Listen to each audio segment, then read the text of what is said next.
Seventh Horcrux by Emerald Ashes. Chapter 15. Harry Potter vs. Love, Part 2. A dozen Death Eaters and I sat in Grimold Place's dining room. Creature had long ago cleared our plates, though tea and a few desserts still lingered. Against my protests, Bellatrix had spooned pudding onto my plate. "It's good for you," she crooned. I raised an eyebrow. "Vanilla pudding is good for me." Bellatrix's eyes darted about the table. "Yes." Frowning, I turned away from her. "Lucius, any progress on our plans to break into Hogwarts and kidnap Harry Potter?" "Yes, my lord, but I fear it will be difficult, according to my sources in Hogwarts." "You mean your son?" Sirius asked, earning a cuff on the back of the head from Severus. "My sources in Hogwarts," Lucius ground out, "have informed me that Potter spends most of his time invisible and only periodically attends classes."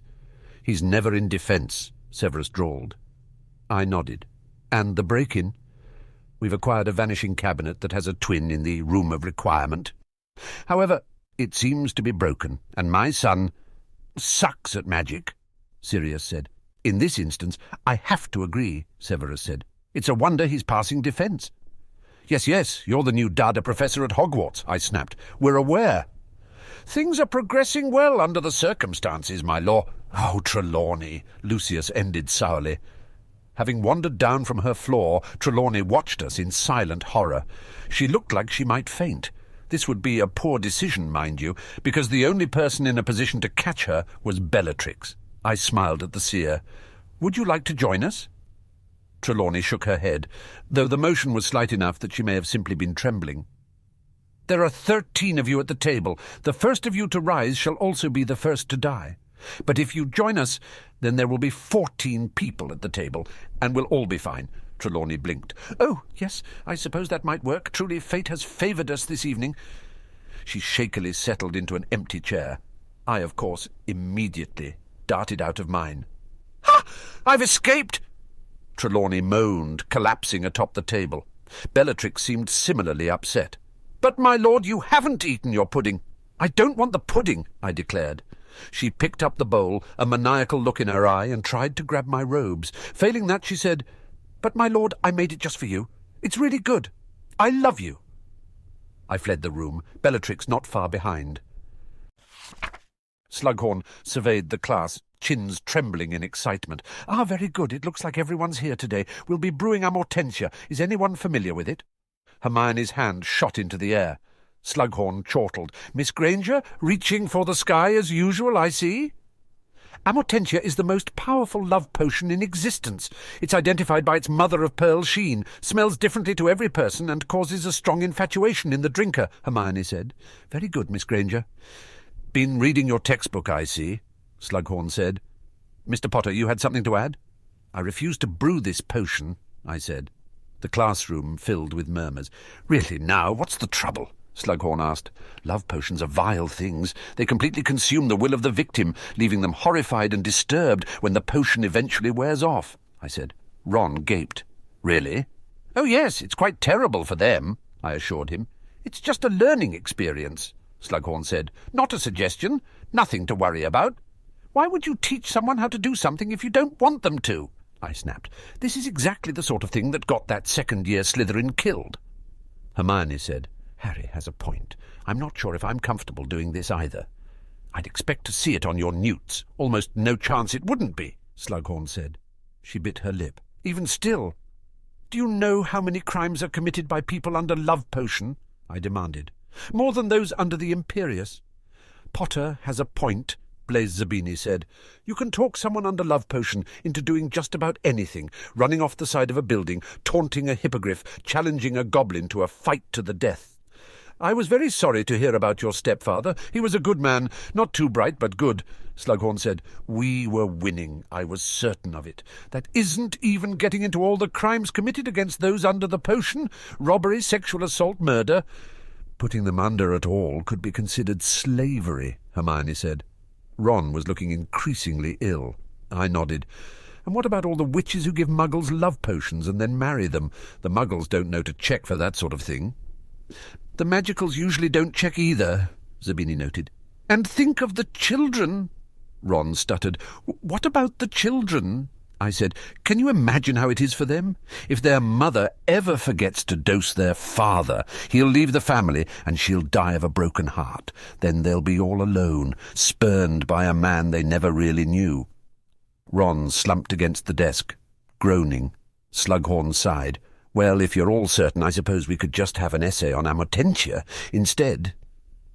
Hermione nodded eagerly, ignoring Ron's continued sounds of misery. "Of course, it really is a pity. I was planning to give a prize to the best brewer." "What kind of prize?" I asked. "It doesn't matter much now, you understand, since I was planning it specifically for this lesson, but I have a single vial of Felix Felicis, also known as—" "Liquid luck," I breathed. "I rescind my earlier complaints and reject everyone who agreed with me." Slughorn appeared shocked. "Quite sure about that? You seem terribly set against it." "Who am I to get in the way of learning?" I declared, grabbing my potion set and sprinting towards the ingredient cupboard. "Gather round, everyone," Slughorn called, waving us towards the winning potion. "What do you smell then, Miss Granger?" A dreamy smile lit up her face. "There's a scent of freshly mown grass, new parchment, spearmint toothpaste, and ginger," Ron piped up. "I smell my Chudley Cannon's shirt cake and—" Slughorn sidled next to him, asking, "What is it? A certain girl, perhaps?" "Lavender!" Ron blurted out. I said, "Lavender the plant or lavender the person?" Both," Ron asked, glancing around nervously. Luna Lovegood sighed. "That's very romantic. Mine is mostly mistletoe, but there's a slight scent of brimstone." "Luna, what are you doing here?" I asked. The blonde giggled. "I had a free period, of course." "That explains it," I said. Ron and Hermione shot us odd looks. "What does it smell like to you, Harry?" Luna asked. I leaned forward, taking a deep breath. "Snakes and, I don't know, sewers, maybe?" Ron and Hermione huddled together, whispering and glancing in my direction, while Lavender jealously watched the exchange. Finally coming to a decision, the two of them walked over to me. Hermione took point. "Harry, I really am quite grateful that you saved me from Malfoy's conjured snake, but I have a couple of questions. First of all, why is it still wrapped around your neck?" "I've always wanted a pet," I said, grinning down at the snake. "I think I'll call him Ophion." "Okay," she said. "And also, why is it not biting you?"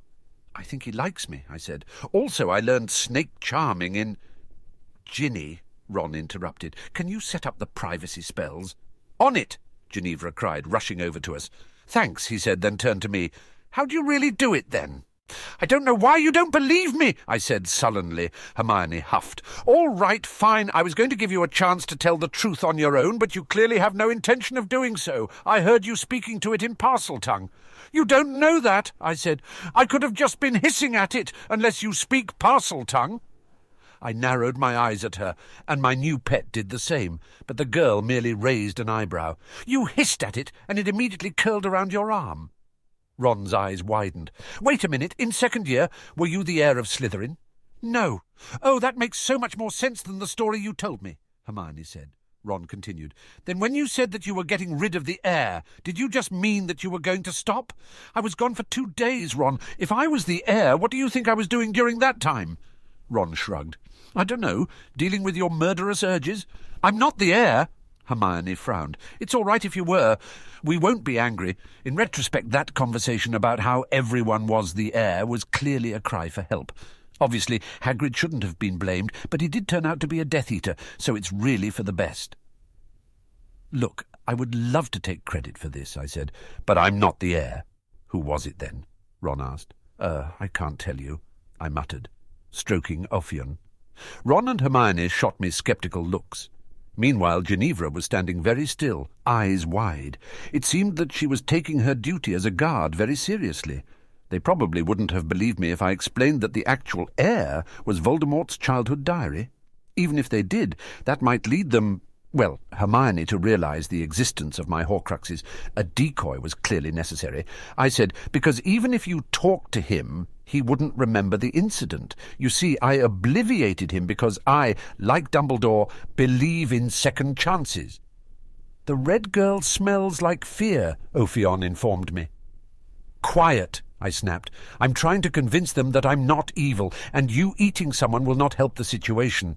"Harry," Hermione said, "do you honestly expect us to believe that?" "Yes." I said. At that moment, Ginevra dropped the silencing charm and, clearly terrified of my new pet, scurried towards the girls' dormitory. There was only one word on the note: taffy. I scowled down at the paper, twisting it this way and that in the hopes that more words would appear. It wouldn't be that odd. Magic does that sometimes. Growling, I shoved it into my pocket and glared around the breakfast table. Did any of you tell Dumbledore about my foreign language experience? Hermione and Ron both shook their heads, each absorbed in a book. Ron, reading. That was a first. Ginevra? I threatened. I wouldn't ever betray you, Ginevra assured me. I owe you way too much. She really was a very good minion. Loyal, cunning, mildly insane, even somewhat I shoved away my plate. Ginevra, did you put love potion in my eggs? No, she said, shaking her head. I haven't got all the ingredients yet. If I find out that you're lying, Harry, if I had dosed you with Mum's potion, you would be kissing me right now. It's a really good potion. I nodded stiffly, glaring back down at the note. Did silencing charms not work on portraits? Or were the walls spying for Dumbledore as well? Bloody hell, the Death Eaters were right, Ron exclaimed. I smirked. Out of all my friends, I should have known that you would be the one to become a blood purist. Ron frowned. What? No, I don't mean it like that. They weren't right about most things. Murdering gits. It's just, Lavender kept talking about all the stuff I dealt with as a werewolf, and I got curious about what she meant. Things really suck for them. I mean, us. And apparently werewolf rights was pretty important to Death Eaters. Only if the werewolf was pure blood, Hermione said. Mudbloods were out of luck. 20 points for foul language, Miss Granger, Severus said, sweeping past. I left for the headmaster's office. They're lying. The only language I know is English. I stormed into the headmaster's office. His phoenix landed on my shoulder, biting at my ear with affection, I guess. Dumbledore seemed surprised. Harry, I called you up here today to learn more about Voldemort. Was there something else you would like to talk about? No, not at all. Let's talk about Voldemort, I muttered. I see, Dumbledore said, peering at me atop his glasses and stroking his beard with a shriveled hand. Lemon drop? I waved it off, the movement jostling Fawkes. The memory? It is of the first time I met young Tom Riddle. Even then he was a very cold child, Dumbledore said. We walked to the Pensieve, leaning forward until we were sucked inside. I glanced at the bird, still digging its claws into my shoulder and regarding the dilapidated orphanage around us with deep suspicion. I didn't know phoenixes could go into Pensieves, I remarked. Dumbledore chuckled. Fawkes can go anywhere he likes, I think. We followed the younger headmaster, then a transfiguration professor, through his travels and conversation with a Wool's orphanage worker. It was then that he met the matron. Mrs. Cole never liked me. Further, she seemed quite intent on ensuring that Dumbledore felt the same. Her main complaints were that I was weird, that is a wizard, and creepy, that is well-behaved. She had some legitimate points, but I would argue that all the children at my orphanage were horrible. I was just better at it than they were. I felt a sudden regret that I'd never murdered her. I could do it now, but she was probably already dead. It had been like 50 years. After 20 minutes of commiserating with Mrs. Cole about how awful I was, Dumbledore decided to actually meet me. My younger self immediately began panicking, certain that he would be sent to the asylum. I'd been threatened with it plenty of times. Some nights I lie awake, wondering if I actually was sent there. Dumbledore responded by setting everything I owned on fire. There's a reason he was always my least favourite professor. "Is that proof enough for you, Tom?" he asked, oblivious to the phoenix flying repeatedly through his head. "What proof? I saw nothing. You're not taking me to the asylum," Tom muttered. Dumbledore's younger self sighed, putting out the fire. The wardrobe began shivering then, and Dumbledore encouraged the boy to take out a box filled with small things. "Thieving is not tolerated at Hogwarts," Dumbledore said. Of course, he didn't bother to check the other children's wardrobes to see if they had any of my things in there, because that would be fair. Dumbledore explained Diagon Alley and its many shops. "I could accompany you." "Ha! And let you lead me straight to the madhouse? I think not. I probably should have let him come. I've always been terrible with directions. On the bright side, I did discover Nocturne Alley in my travels.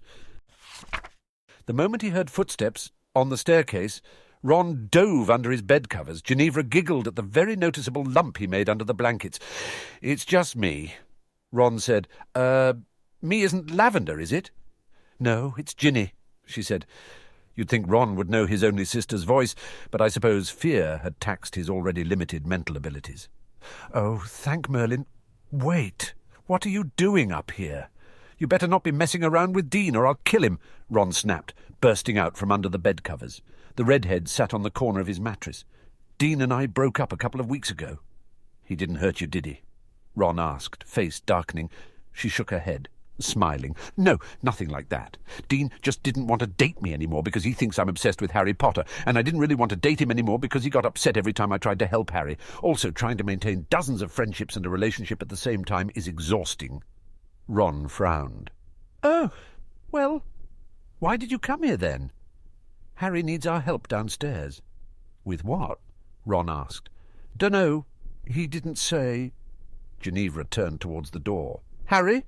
I pulled down my invisibility cloak, wrapping it around my shoulders. Ron rolled his eyes, grumbling. "Should have known you were invisible. What's going on then?" I grinned. "We're killing Bellatrix Lestrange." Ron's mouth fell open into a typical Weasley pose. Ginevra said, "Oh, we should tell Neville. He's always wanted to do that." How?" Ron squeaked. "Remember how Hermione suggested that we should use my connection to the Dark Lord to play upon his paranoia, causing him to kill his own people?" Sort of," Ron said. "Well, he's finally gone to bed at a decent hour, and I've figured out how to activate his visions," I said. "So come along before he wakes up." Ron chuckled nervously. I can't." "You're very important for authenticity," I said. "He's come to expect a strong Weasley presence." "Sorry, mate. Lavender thinks I'm a werewolf, and it's the night of the full moon. If she sees me, she'll hex me for sure." "And break up with you," Ginevra chirped. "Right. She'd probably do that too," he agreed. "I suppose we could do it up here," I muttered, glancing around the boys' dormitory.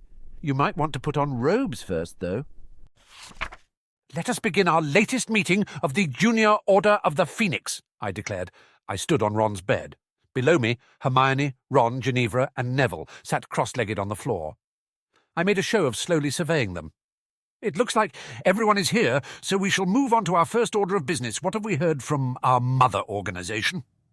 Ron snorted. "The Order's telling us nothing." "Dumbledore did ask us to disband, though," Ginevra said. "He does that pretty often," Neville said. "Order! Order!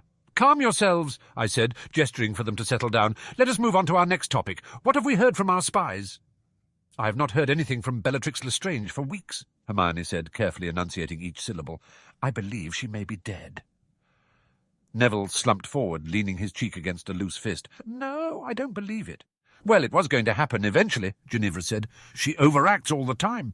"Yeah, like anyone could ever be in love with V. Voldemort," Ron said, looking pleased to have stuttered out my hated former name. "We should not lose hope," I said. "Voldemort is too arrogant to suspect her. Bellatrix is probably fine. Now, let us discuss our group colours."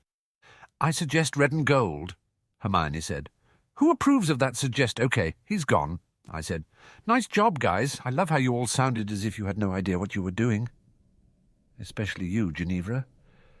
I've always wanted to be in a play, but we don't do those here, or any other activities that aren't Quidditch," Ginevra said. I grinned. "I suspect it's because the school is so old, people assume that if we don't do something, it's because we don't do that here, and all the things that we started out doing have been outlawed for being too violent." "Like the Triwizard Tournament?" Ron asked. "Exactly," I said. "Of course, we did bring that back, so I suppose—" "We just condemned a woman to death!" Hermione cried. "Are none of you even slightly upset about this?" I frowned. "Hermione, she's Bellatrix Lestrange. She tortured my parents into insanity," Neville said flatly. "She's a Death Eater," Ron grunted. "She tortured Neville's parents into insanity," Ginevra said. Hermione's eyes darted between us until finally she groaned and buried her face in her hands. "Why am I the one everyone calls evil?" "You killed my snake!" Hermione looked quite justifiably horrified. "Oh, Harry, I'm so sorry. You startled me." I clutched at the space around my neck where Ophion had just been. "This is what always happens. You throw around dangerous spells and kill sweet, innocent things." "For Merlin's sake, it was just a jelly-legs jinx," she said. "I couldn't have known it would disappear." "Really, Hermione? You couldn't have known? I save your life, you kill my pet, and that's all you have to say to me." "I'm sorry, all right?" Hermione snapped. "I can conjure you a new one." "No, that won't work," I said. "You have to make Malfoy do it." "I'm not going to taunt Malfoy into throwing a snake at me," Hermione shouted. Ron shook his head, muttering, "Really? Seems like that's all you want lately." She whirled around, hissing, "Shouldn't you be off snogging Lavender or something?" "I'll have you know she broke up with me because she saw you sneaking off to the boys' dormitory and got the wrong impression," he said. Hermione said, "Oh, so now that's my fault too? Maybe it is. Maybe if you would spend more time paying attention to your friends and less time mooning over Malfoy, none of this would be happening." "I do not moon over Malfoy." "Just stalking him then?" he said. I raised a hand, feeling dizzy. "Whoa, you guys need to slow down for a second. I can't keep track of all these relationships." I took a deep breath and continued, "Thankfully, I have people for that. Ginevra?"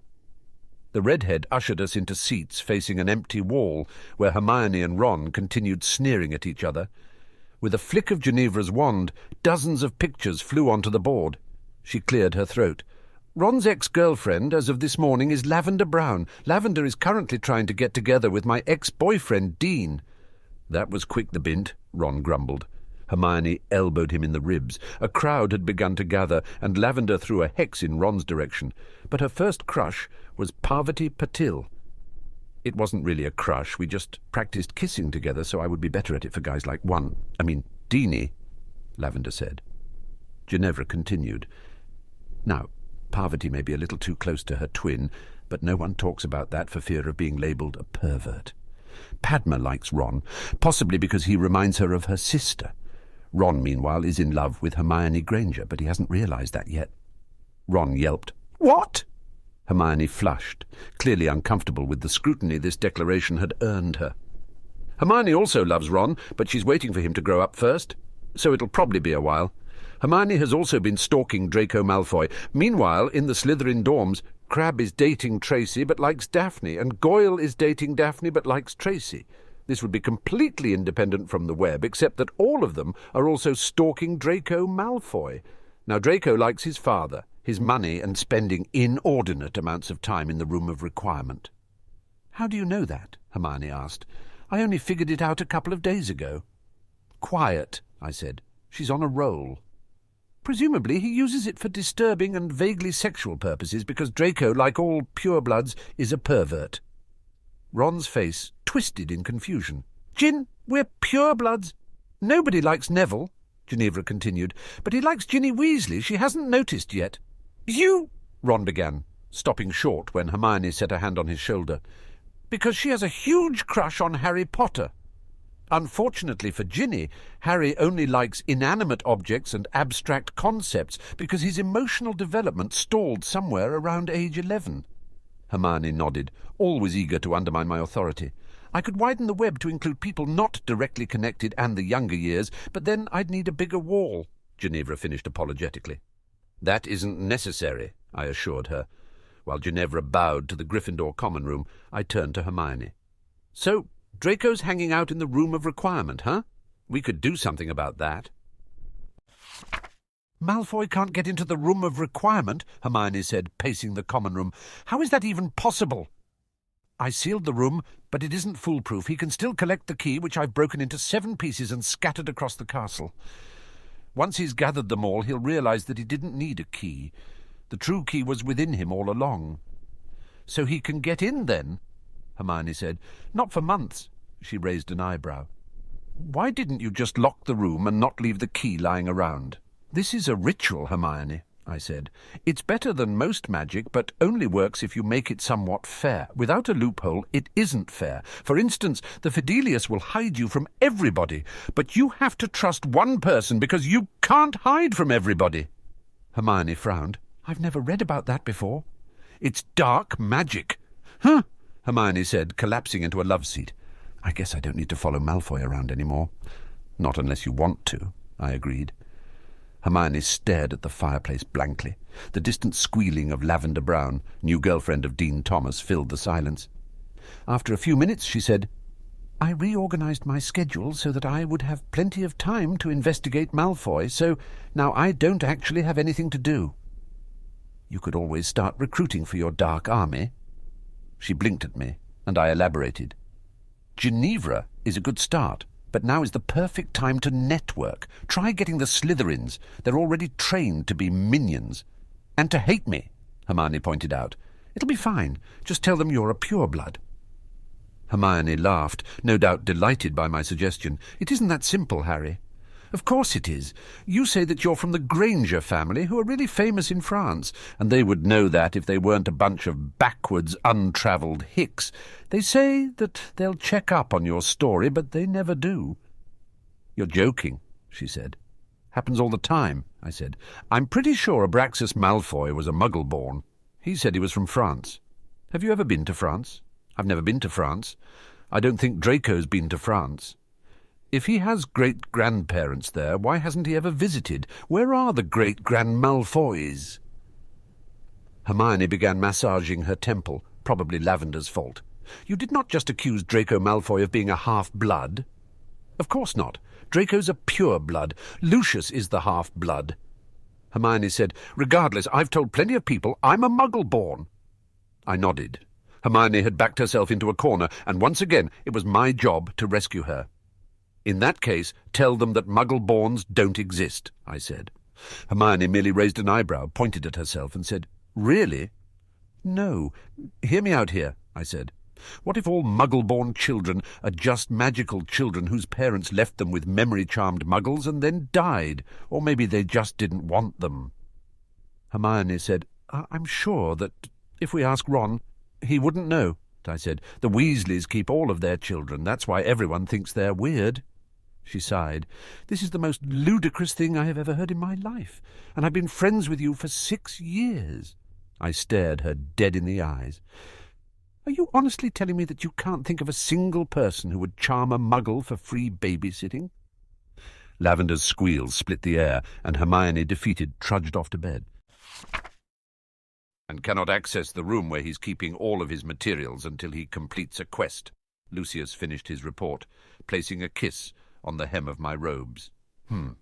What sort of quest? I asked. He must retrieve 7 keys hidden in Hogwarts, Lucius said. I raised an eyebrow. Are you sure the key isn't already in him? Lucius tensed for a crucio. Silver hand curled into a fist. I don't understand, my lord. You never really understand. It's more of a feeling. I presume this is Harry Potter's doing. The boy is a genius, after all. Severus interjected. Really? I wouldn't know. He's always been miserable at potions, and he's failing defence against the dark arts. There are basic factual errors in all of his essays. I don't think he reads the textbook. Frankly, I'm not certain he reads. That you teach both those subjects doesn't make any difference at all, eh, Snape? Sirius said. He lounged against the wall, a disrespect I would only allow from my right-hand man. Severus sneered at him. Potter's idiocy can hardly be blamed on me. Ah, come off it, Snape. We all know you hated James, Severus said. I assure you that I hate the boy on his own merits. While Potter, like his father, is a pompous glory hound, he's also undoubtedly a Slytherin. Sirius growled, You take that back. Snape merely smirked at the wand jabbed into his neck. I said, All right, let's all calm down. We've already lost enough people to Bellatrix's treachery.